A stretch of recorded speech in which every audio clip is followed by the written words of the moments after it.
अस्सलाम वालेकुम वरहमतुल्लाहि वबरकातुहू। तो डियर स्टूडेंट्स, आज जो है हमारा लेक्चर नंबर 23 है और चैप्टर नंबर 16 जो है वो हमने स्टार्ट किया हुआ है।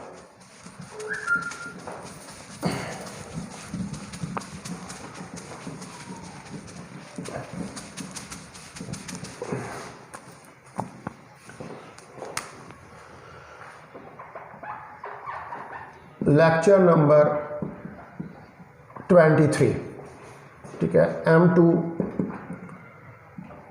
सेकेंड ईयर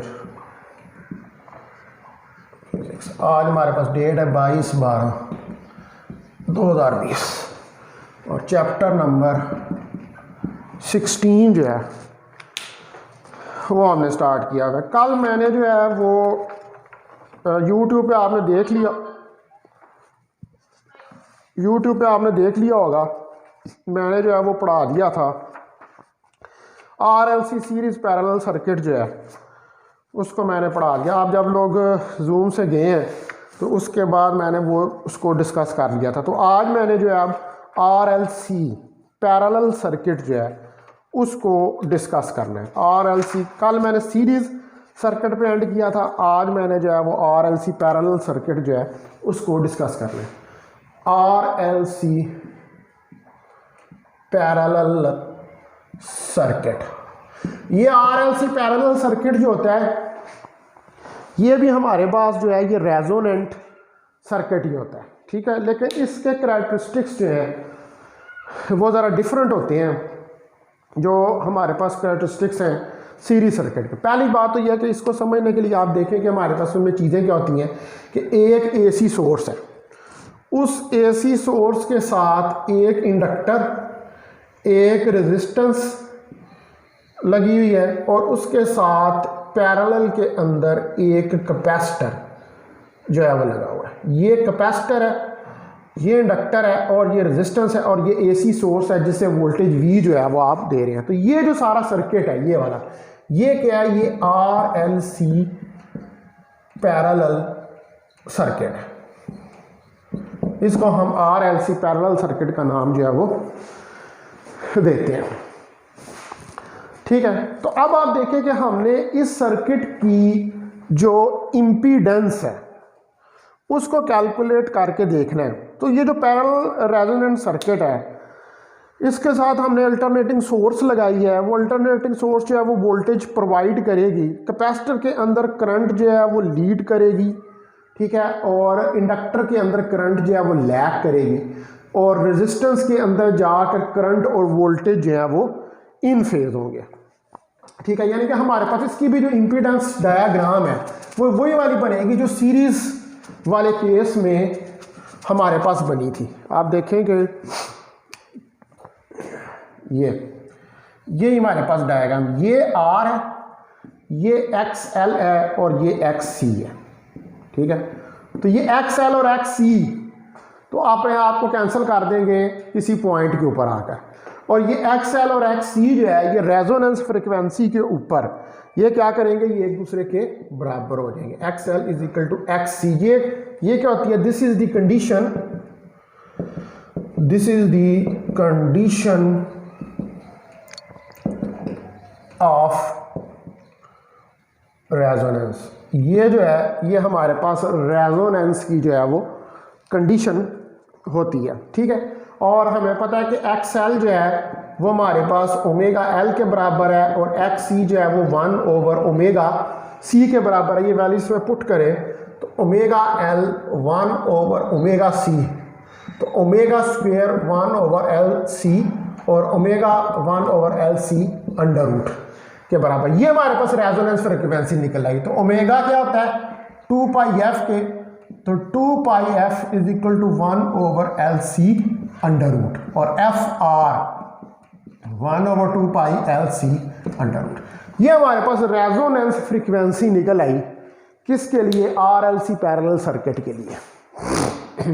यही रेजोनेंस फ्रीक्वेंसी जो है ये हमारे पास निकलती है RLC सीरीज सर्किट के भी लिए, ठीक है। अब आप देखें कि हमारे पास ये पैरेलल सर्किट है तो इसके अंदर दो अपोजिट ब्रांचेज है करंट्स की।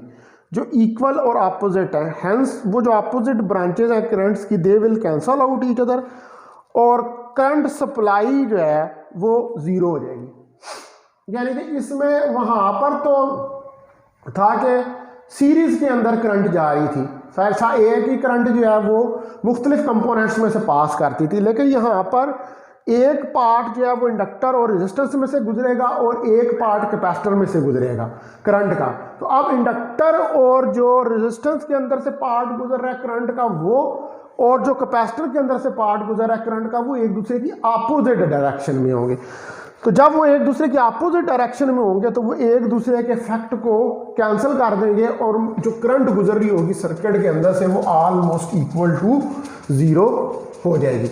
यानी कि इम्पीडेंस मैक्सिमम हो जाएगी और करंट जो है वो मिनिमम हो। लेकिन सीरीज सर्किट में इसका उल्टा था, सीरीज सर्किट के अंदर इम्पीडेंस जो थी वो मिनिमम थी और जो करंट पास करती थी वो मैक्सिमम थी। ठीक है, अब आप देखिए इसकी प्रॉपर्टीज। तो इसकी प्रॉपर्टीज आप देखें तो पहली प्रॉपर्टी हमारे पास यह है कि रेजोनेंस फ्रीक्वेंसी हमारे पास ये हमें निकाल के देखी है 2 पाई LC अंडर रूट के बराबर है। तो at resonance impedance is maximum and the current flowing through the circuit is minimum।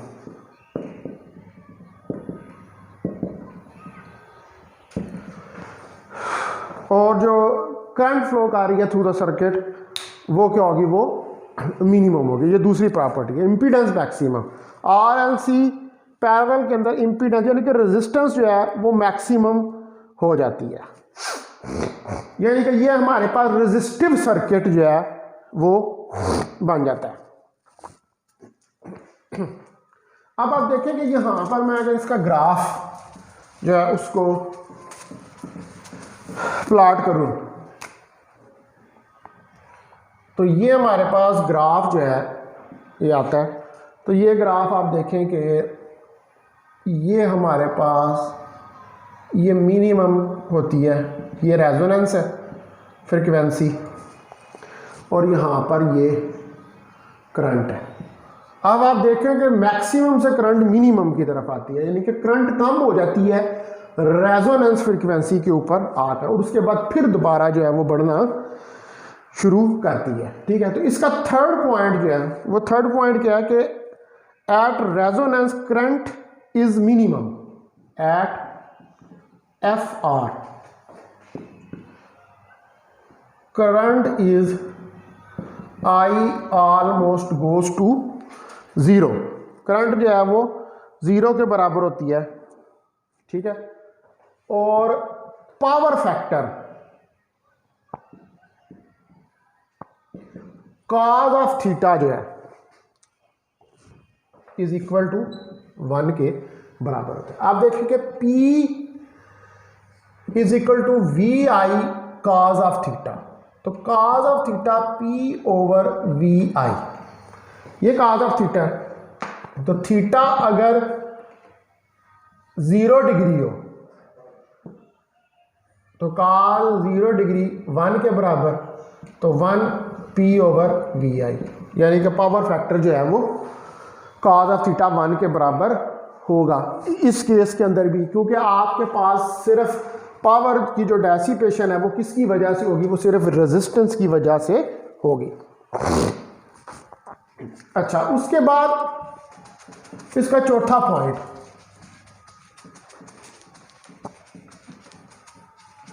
इसका फोर्थ पॉइंट है कि एट रेजोनेंस के ऊपर the branch currents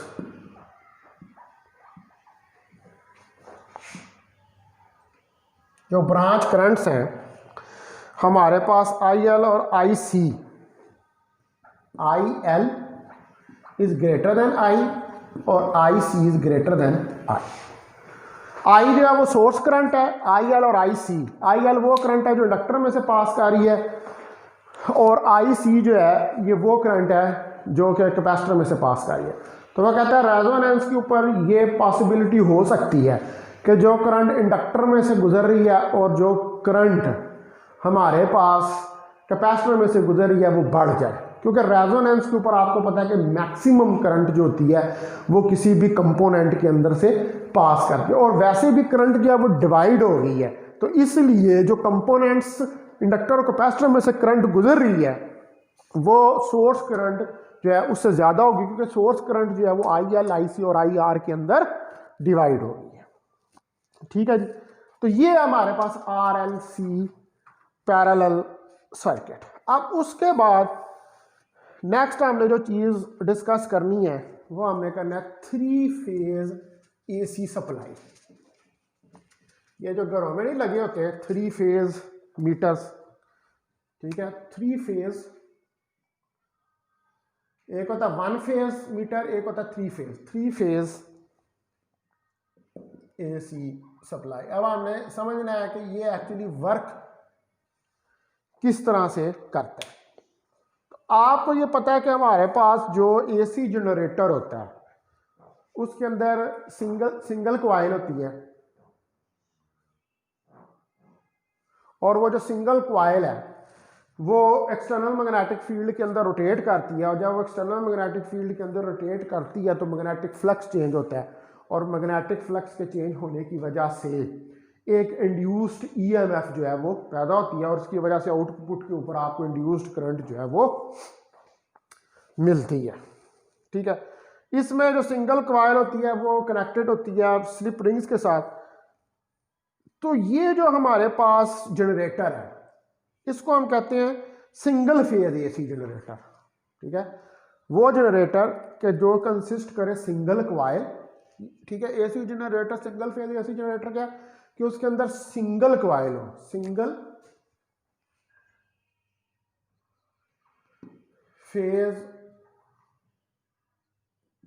AC generator.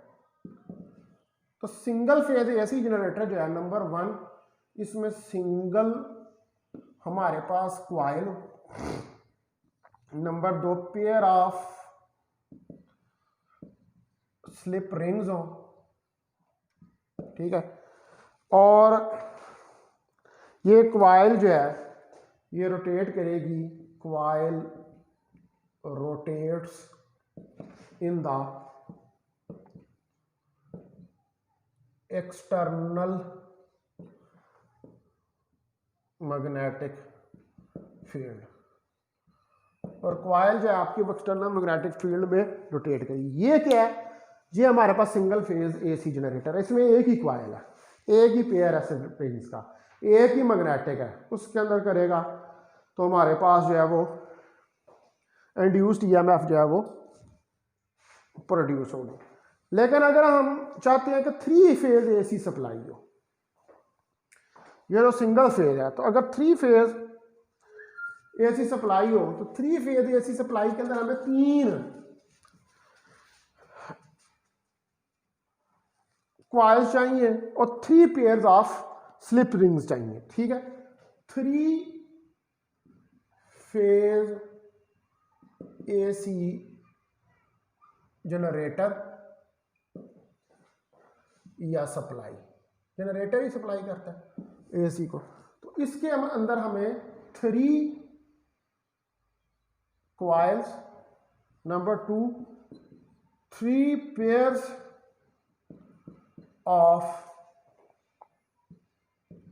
Slip rings और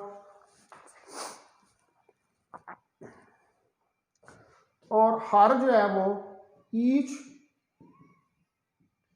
इनक्लाइंड, और हर एक जो एक दूसरे से each inclined at the angle of 120 degree, और हर एक जो है वो एक दूसरे से 120 डिग्री का एंगल जो है वो बना रहा हूँ। तो ये हमारे पास जो है 3 फेज AC सप्लाई होती है, जिसको हम 3 फेज AC जनरेटर का नाम भी देते हैं। यानी कि हमारे पास क्या है कि इसके अंदर 3 क्वाइल्स हैं, 3 पेयर है, हर क्वाइल के साथ एक पेयर स्लिप रिंग्स का अटैच होगा और ईच क्वाइल जो है वो एक दूसरे पर इंक्लाइंड होगी 120 डिग्री के एंगल से। तो ये हमारे पास 3 फेज AC सप्लाई बन जाती है, या इसको हम कहते हैं 3 फेज AC जनरेटर। अब आप देखें कि इसकी वर्किंग जो है,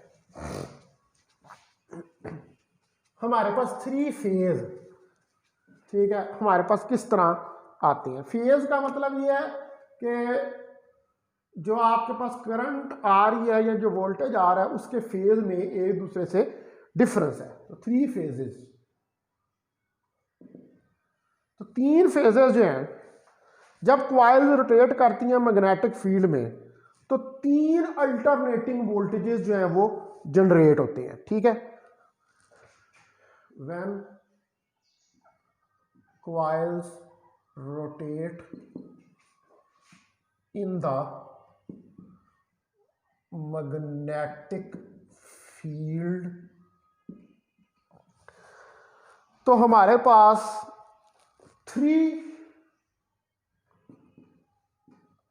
alternating voltages are generated.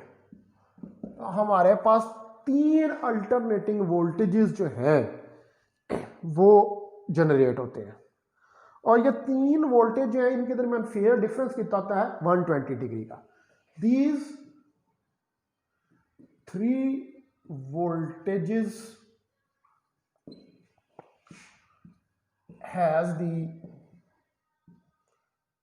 phase difference of 120 degree, और इनके दरमियान जो फेज डिफरेंस है वो 120 डिग्री का होता है। यानी कि जब 3 क्वाइल्स रोटेट करती हैं तो 3 क्वाइल्स के रोटेट होने से 3 अल्टरनेटिंग वोल्टेज जो हैं वो प्रोड्यूस होते हैं। उन तीनों अल्टरनेटिव वोल्टेजेस के दरमियान जो एंगल बन रहा होता है थीटा, जो फेज है, थीटा क्या रिप्रेजेंट कर रहा है फेज को, थीटा, वो 120 डिग्री का हमारे पास होता है। अगर हमारे पास वोल्टेज जो है वो एक pair of slip of rings के क्रॉस 0 हो तो उसका फेज जो है वो 0 डिग्री होगा, और फॉर सेकंड पेयर जो स्लिप रिंग्स हैं उनका फेज 120 डिग्री होगा, और third pair of slip rings जो है उनके लिए फेज 240 डिग्री का होगा, ठीक है। अब इस बात को जरा समझते हैं फिगर के जरिए। आप देखें कि हमारे पास ये फिगर है, ठीक है। हमारे पास जो है ये वाई एक्सिस के ऊपर ये V वोल्टेज है, और इस तरफ ये एंगल है हमारे पास थीटा है जो फेज को रिप्रेजेंट कर रहा है, ठीक है। अब आप देखें कि हमारे पास जो पहला फेज है वो ये आता है, ठीक है। दूसरा फेज हमारे पास ये आता है, और तीसरा फेज हमारे पास ये आता है, ठीक है। ये फेज 1 है, ये फेज डॉटेड लाइन ये फेज 2 है, और ये तीसरी लाइन जो नेगेटिव में है ये नेगेटिव, ये पॉजिटिव, ये फेज 3 है। तो अगर फर्स्ट पेयर जो है, first pair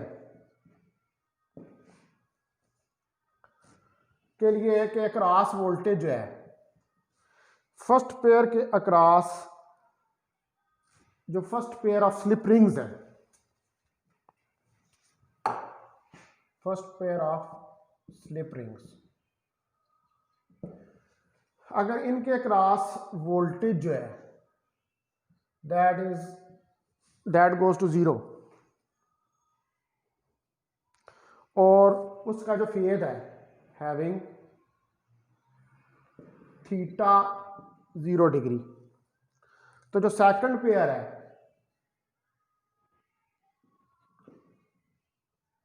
second pair of slip rings, तो जो second pair of slip rings है उसके लिए हमारे पास थीटा जो है वो 120 डिग्री होगा, और जो थर्ड पेयर है,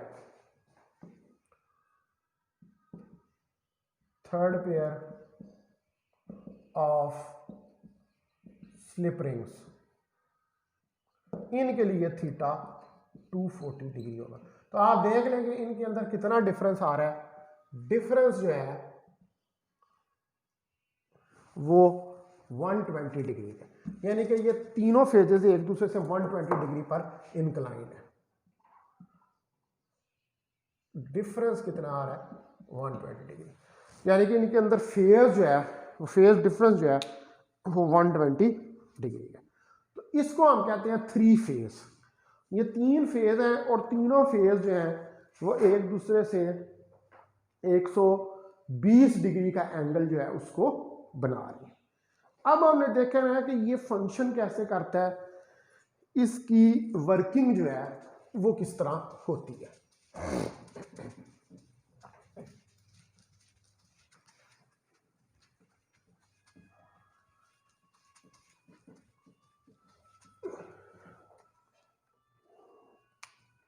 तो फंक्शनिंग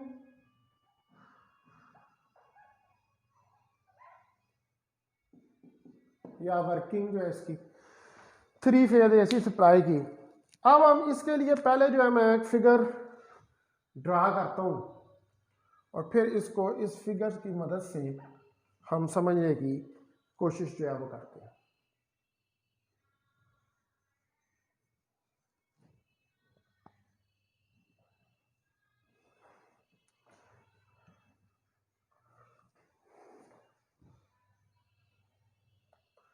ठीक है, ये मैं एक फिगर जो है इसको ड्रा किया। ये पॉइंट ए है, ये पॉइंट बी है, ये जंक्शन पॉइंट डी है हमारे पास। ठीक है, यहाँ पे ये एक पॉइंट सी है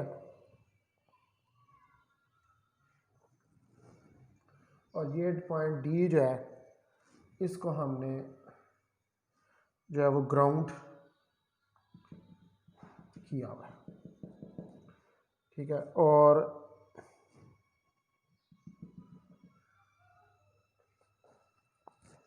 यहाँ पर हमारे पास वोल्टेज 230 वोल्ट है। ठीक है, और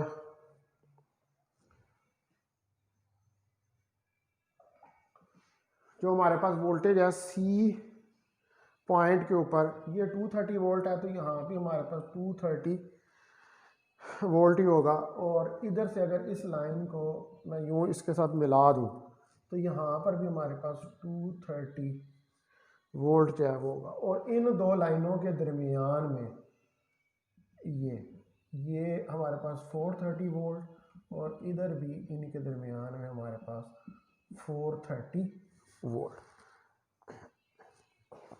सॉरी 400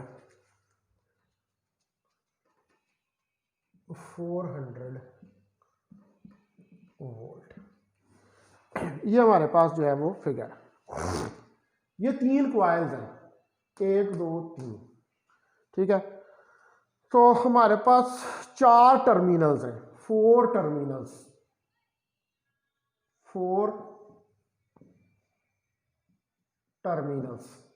हमारे पास फोर टर्मिनल्स हैं, ए बी सी डी, चार टर्मिनल्स हैं और थ्री हमारे पास क्वाइल्स हैं। तो स्टार्टिंग पॉइंट जो तमाम तीन क्वाइल्स का वो सेम है। ठीक है, वो ये जंक्शन डी है। Starting point of all three coils is same and it is a point D junction, जिसको हम जंक्शन का नाम जो है वो देते हैं।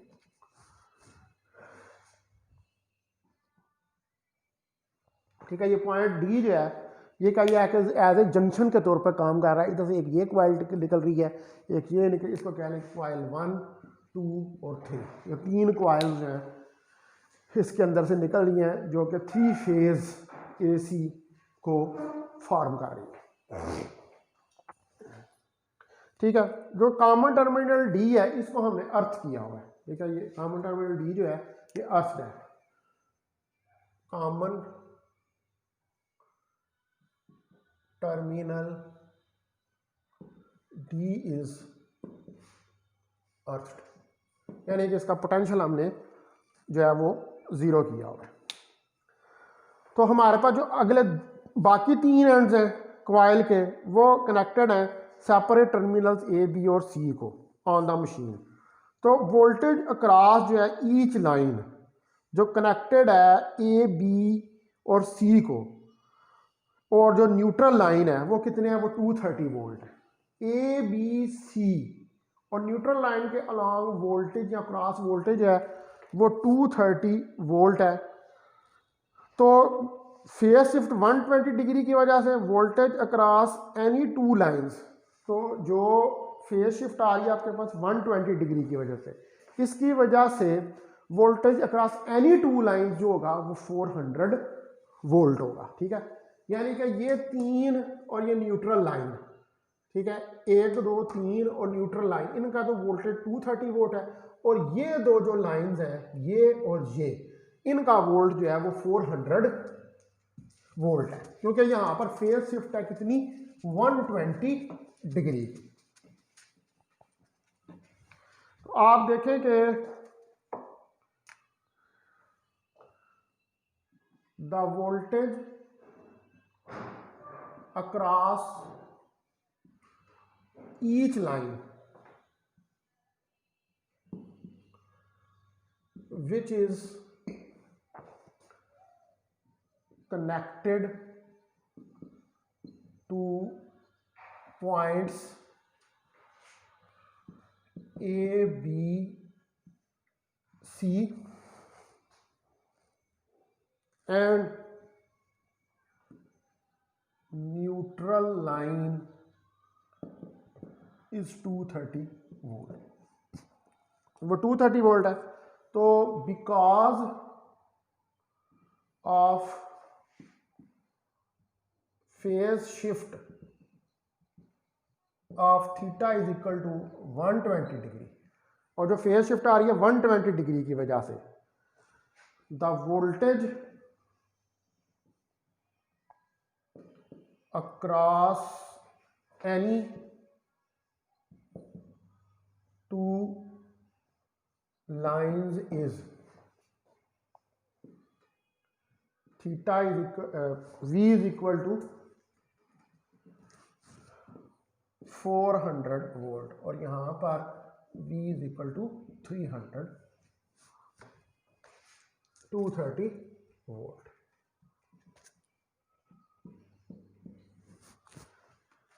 ठीक है, तो 2 लाइनों पे 400 और 3 पॉइंट्स ए बी सी और ए के ऊपर न्यूट्रल लाइन के ऊपर 234।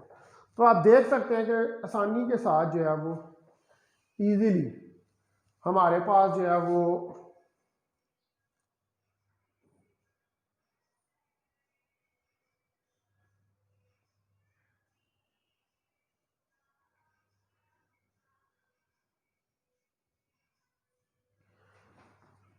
हर लाइन के ऊपर जो है वो डिफरेंट वोल्टेज हमें हासिल हो जाता है। ठीक है, अब इसके अंदर देखना है advantages of 3 phase AC supply.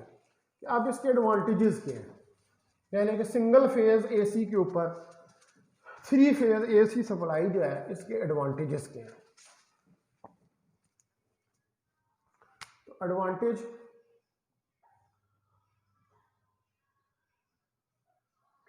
Advantage of 3 phase AC supply. तो जो हमारे पास मेन एडवांटेज है 3 फेज AC सप्लाई का कि टोटल लोड जो है वो हाउस का या फैक्ट्री का वो डिवाइड हो जाता है 3 पार्ट्स के अंदर, ठीक है। टोटल लोड ऑफ हाउस और factory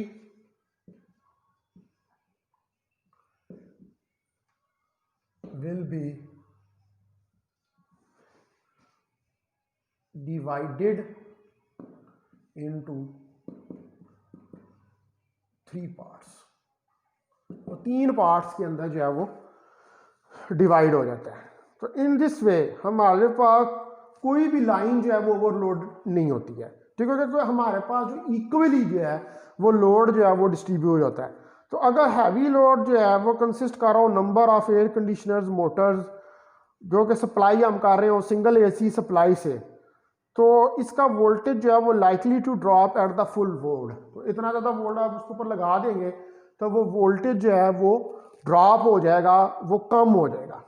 more over 3 phase AC supply जो ये प्रोवाइड करती है 400 वोल्ट, जो कि हम यूज़ कर सकते हैं ऑपरेट करने के लिए स्पेशल अप्लाइंसेस जिनको कि 400 वोल्ट रिक्वायर्ड होता है, ठीक है। अब आप देखेंगे आपके घर के अंदर जो है वो लोड कितना है, ठीक है। अगर आप देखेंगे आपके घर के अंदर बहुत ज़्यादा AC हैं, रेफ्रिजरेटर्स हैं, टीवीज हैं, तो आप अगर सिंगल AC सप्लाई देंगे तो एक सिंगल लोड रहेगा और सिंगल लोड की वजह से जो वोल्टेज है वो ड्रॉप हो जाएगा। लेकिन अगर आप 3 फेज AC सप्लाई लगाएंगे तो 3 फेज AC सप्लाई का यह फायदा है कि वो 400 वोल्ट तक जो है वो आपके अप्लाइंसेस जो है उनको ऑपरेट कर सकते हैं, क्योंकि वो सारे घर के लोड या फैक्ट्री के लोड को 3 हिस्सों के अंदर जो है वो डिवाइड कर देगा। तो 3 हिस्सों में डिवाइड होने की वजह से आपको इजीली जो है वो आप इजीली जो है अपने जो अप्लाइंसेस है घर के ऊपर उनको ऑपरेट कर सकते हैं। लेकिन अगर आप सिंगल फेज लेंगे तो लोड इतना बढ़ जाएगा कि मे बी के वोल्टेज ड्रॉप जो है वो जीरो हो जाए और वो जो आपके अप्लाइंसेस हैं वो वर्क ना कर सके, ठीक है। अब ये मैंने आपको जो है ये बड़ी डिटेल के साथ जो है 3 फेज AC सप्लाई जो है इसको पढ़ा दिया, ठीक है। अब नेक्स्ट जो है हमने स्टडी करना है प्रिंसिपल ऑफ मेटल डिटेक्टर्स कि मेटल डिटेक्टर्स क्या होते हैं। मेटल डिटेक्टर्स ये आप जब जाते हैं बाद जगह पर बैंकों के अंदर और या बड़े मॉल्स के अंदर या शॉपिंग मॉल्स के अंदर, तो वहाँ पर एक गार्ड खड़ा होता है और वो गार्ड जो है वो आपके जिस्म के ऊपर एक रॉड सी जो है वो लगाता है, और अगर आपके कोई मेटल टाइप चीज़ आपके पॉकेट के अंदर हो, यानी कि कोई हथियार वगैरह हो आपके पॉकेट के अंदर, तो वो डिटेक्टर जो है वो साउंड करना शुरू कर देता है, जहाँ से आपको ये पता चलता है कि भाई कोई चीज़ जो है वो इसके अंदर प्रेजेंट है, ठीक है।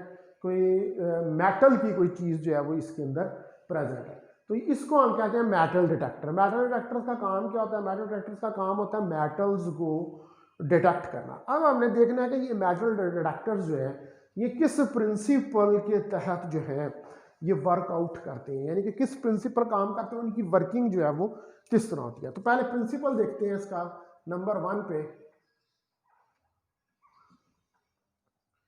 इसका प्रिंसिपल जो है, इसका प्रिंसिपल है कि हमारे पास जो इंडक्टर और कैपेसिटर हैं वो कनेक्टेड होते हैं पैरेलल में और वो प्रोड्यूस करते हैं ऑसिलेशंस ऑफ करंट। तो जो LC सर्किट है नंबर 1, पहली बात इसके अंदर कि an inductor and capacitor, inductor और capacitor are connected in series and they produces oscillations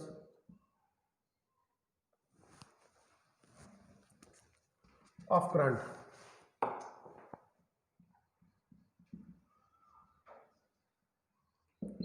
of current. तो वो क्या करते हैं, वो ऑसिलेशंस जो हैं वो प्रोड्यूस करते हैं करंट के। और जो एलसी सर्किट है, दूसरा point, inductor capacitor circuit, and LC circuit is behave like a spring mass system. ठीक है, तो स्प्रिंग मास सिस्टम क्या होता है, ये हमारे पास एक स्प्रिंग है, ये मास है एक्सपोर्ट के साथ लगाया हुआ है, तो इसको आप खींचें तो ये अपनी मीन पोजीशन के अबाउट ऑसिलेट करना शुरू कर देगा। तो वो कह रहा है कि जिस तरह ये एलसी सर्किट भी जो है वो इस स्प्रिंग मास सिस्टम की तरह बिहेव करता है, क्योंकि जो एल और सी के अंदर करंट जो है वो ऑसिलेट करना शुरू कर देती है। ठीक है, दो चीज़ें होगी। अब एनर्जी जो है वो ऑसिलेट करती है इसमें, number 3 point, energy oscillates between inductor and capacitor. तो एनर्जी जो है वो ऑसिलेट करती है इंडक्टर और कैपेसिटर में। जिस तरह स्प्रिंग मास सिस्टम के अंदर एनर्जी जो है वो स्प्रिंग और मास के दरमियान में ऑसिलेट जो है वो करती रहती है। तो अब हम जो है देखते हैं कि इसका जो हमारे पास इलेक्ट्रिकल सर्किट है, वो इलेक्ट्रिकल सर्किट जो है वो किस तरह का होता है।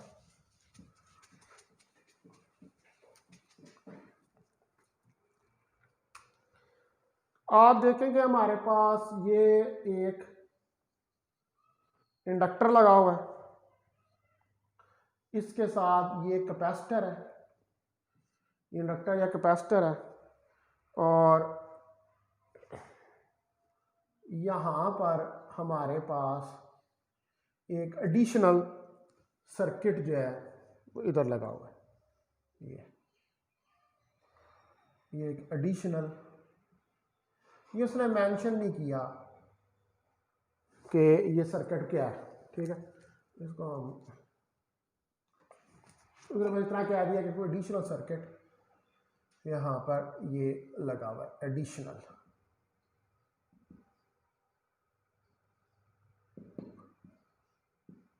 सर्किट। ये एक एडिशनल सर्किट जो है यहाँ पर लगा हुआ है। इधर से हमारे पास फ्रिक्वेंसी आती है, इस सर्किट को हम कहते हैं ऑसिलेटर सर्किट भी। ये जो पूरा है ना यहाँ तक, ये इतना, ये है ऑसिलेटर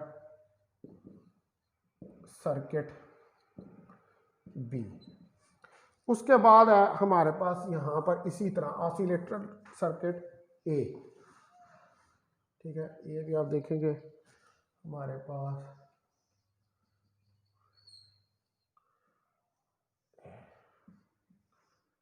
एक कैपेसिटर लगा हुआ है,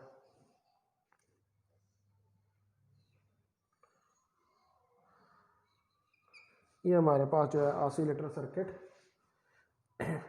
बी है। इसके साथ यहाँ पर ये एडिशनल सर्किट ये लगा हुआ है। ठीक है, और इधर से भी हमारे पास ये जो फ्रिक्वेंसी है,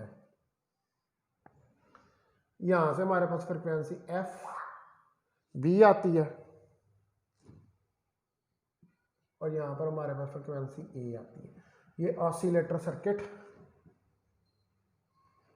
ये ऑसिलेटर सर्किट ए है। ठीक है, ये भी हमारे पास यहाँ पर एडिशनल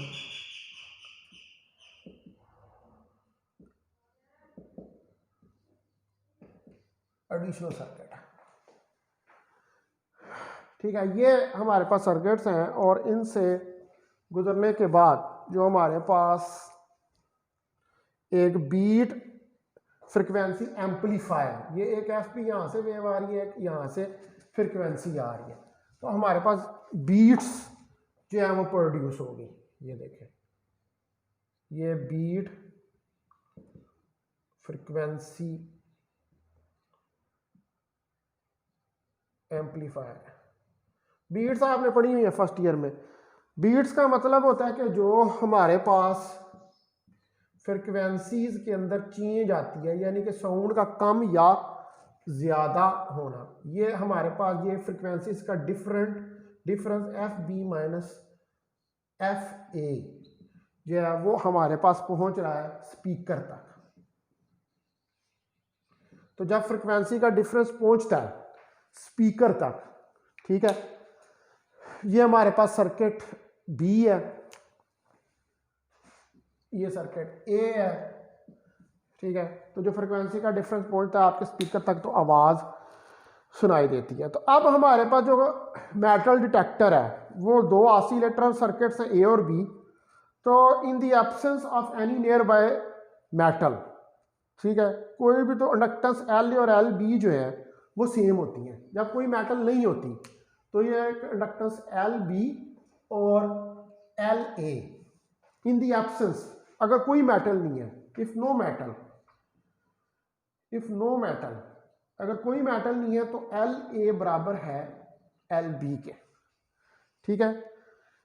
और इस केस में जो resonance frequency of two circuit है इज आल्सो सेम। तो इस वक्त जब एल ए और एल ए बराबर है तो रेजोनेंस फ्रीक्वेंसी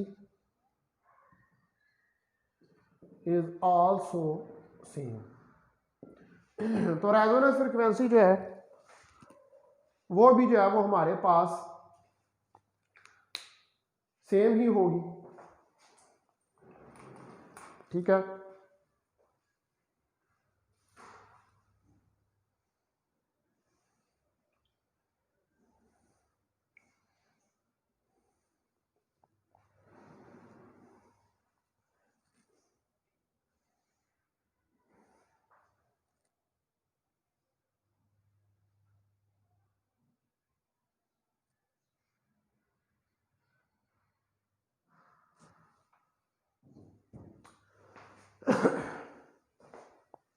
ठीक है जी। तो जो हमारे पास रेजोनेंस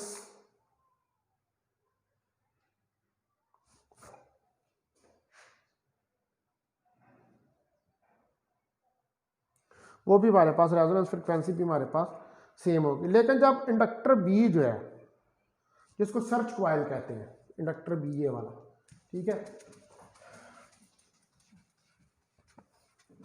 जब इंडक्टर बी जो कि सर्च क्वाइल है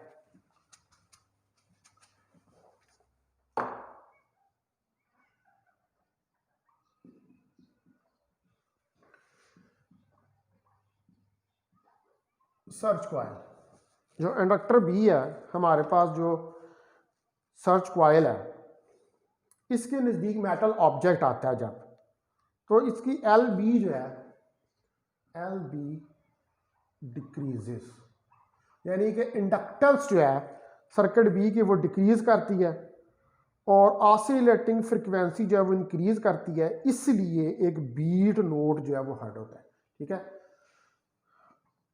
oscillating frequency increases and a beat note is produced, और एक बीट नोट जो है वो हमारे पास प्रोड्यूस होता है, ठीक है। तो इस तरह स्पीकर के अंदर जो है वो हमें आवाज़ सुनाई देती है, यानी कि वो डिटेक्ट करता है कि यहाँ पर कोई मेटल जो है वो मौजूद है। इसके यूजेस जो है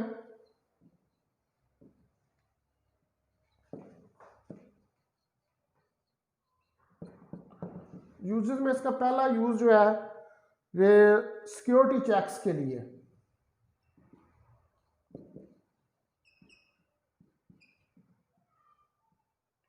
सिक्योरिटी चेक्स जो है उनके लिए इसको हम यूज करते हैं, और टू लोकेट द बेरिड दबी हुई बरिड